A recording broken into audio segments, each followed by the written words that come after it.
We continue with our Discernment of Spirits Mondays.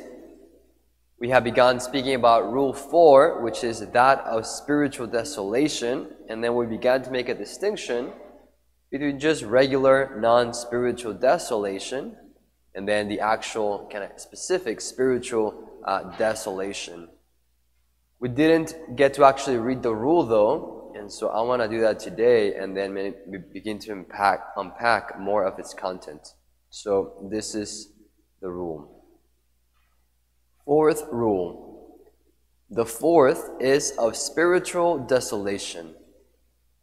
I call desolation all the contrary of the third rule, such as darkness of soul, disturbance in it, movement to low and earthly things, disquiet from various agitations and temptations, moving to lack of confidence, without hope, without love, finding oneself totally slothful, tepid, sad, and as if separated from one's Creator and Lord.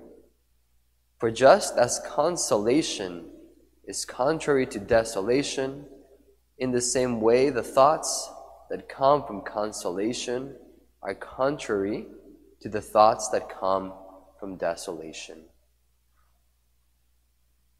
So just to begin to unpack kind of the beginning of the rule, it says, I call desolation all that is contrary to the third rule. And so, one way of simply knowing what spiritual desolation is you look at the third rule, the descriptions of consolation, and the contrary of that, that's what desolation is.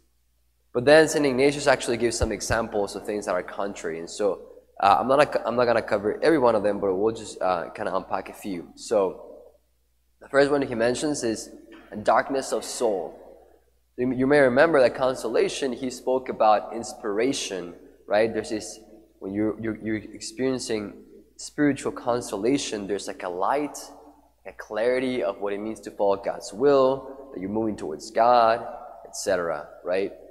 Desolation is the opposite, a darkness of soul. There's confusion, lack of understanding of what is happening in my heart spiritually, what is going on, why am I experiencing this, where is God in all of this, right? And maybe even this sense that things are just going to continue to get worse.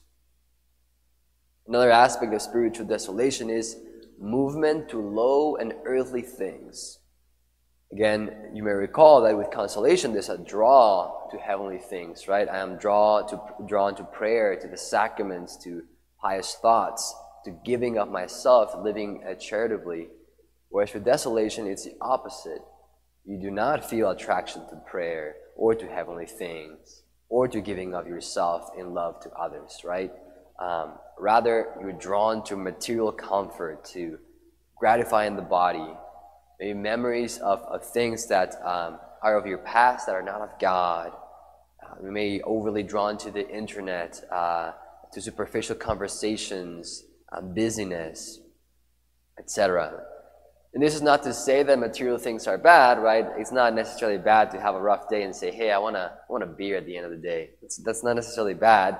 Doesn't mean you're in spiritual desolation. There's this bigger draw to just earthly things. Maybe a man who's really faithful to his prayer and is living, trying to follow the Lord. Maybe there's a hard conversation at work or in his home, and he begins to experience some loneliness after this just difficult conversation, and this begins to develop into spiritual desolation. And maybe his time of prayer comes, and he's kind of like, I don't think I want to pray today. I don't feel drawn to it. And not only that he's not being drawn to prayer, but maybe he's like, maybe this man used to hit the bars before, and he's like, I just want to go to a bar, and he feels this draw to just go and drink at the bar by himself because he just is feeling this loneliness. Or maybe this draw of like, I just want to go to my room with my phone and maybe start surfing chat rooms that are going to lead me down a not a good path, right? This just draw to the opposite of heavenly things, to earthly things and low things. Another characteristic of spiritual desolation is moving to lack of confidence without hope and without love. You may recall again, consolation, there's an increase of faith, an increase of hope, an increase of charity. But here it's the opposite. And, lack of hope, there could be doubt about one's relationship with the Lord. Like maybe you will go on a retreat, or you've been having like a good couple of weeks, it's really good, prayer, experiencing the Lord, consolation. And then you begin to hit spiritual desolation, and you begin to doubt all of that. It's not real what I experienced at the retreat. Maybe it was just like an emotional high. Maybe these past 2 weeks that I thought I was really close to the Lord. Like, was it really God? Was I not just making that up myself? Maybe it was just my imagination. This kind of sense of doubt, or doubting one's own love for God. I thought I was really like faithful to the Lord and really loving Him. Do I even really love God? Do I even believe in God? Like, what's going on, right? Again, you sense this darkness, moving to lack of confidence, lack of hope, without love. And then a last one I'll cover today is finding oneself totally slothful, tepid, and sad.